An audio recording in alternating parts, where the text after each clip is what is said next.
say is that, in the first place, there are a lot of achievements under this government that we also have the first time.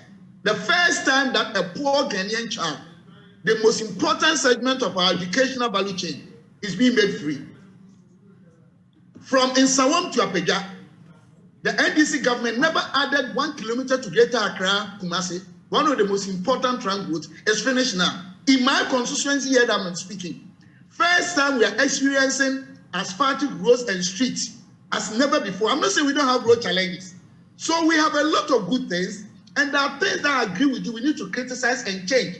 Most of the, me for instance, NDC and NPP to me haven't done well when it comes to currency issues, because there are basic items and services that we have no business even importing them. You understand what I'm saying? So I agree with you, but let's look at what is prevailing now. Before the COVID, during the COVID, post-COVID, the performance of this government, it has been one of the best. At least, is it mortality rate or whatever? How is it? Government never sacked anybody, but private sector even sacked over 40%. Government is still putting a lot of measures in place to make sure that we redefine and reconsolidate our fiscal space. We need to take a lot of taxes. Now, because of the numbers in parliament, we are being impaired. So even government's workflow, it's being impaired by our opposition members, and it's a fact.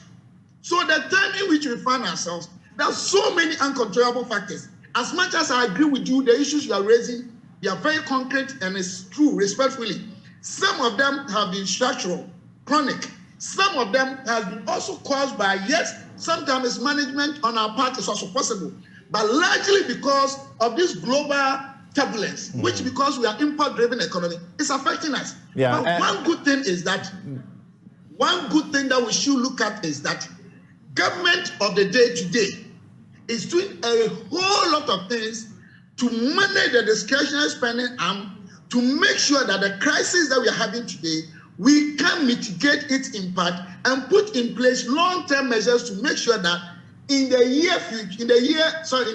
near future, such uncertainties can be well managed. Yes, we are ready for criticism. For example, things are not too for example, you realize that this government has been one of the best on the continent of Africa in managing COVID. For example, take away from us.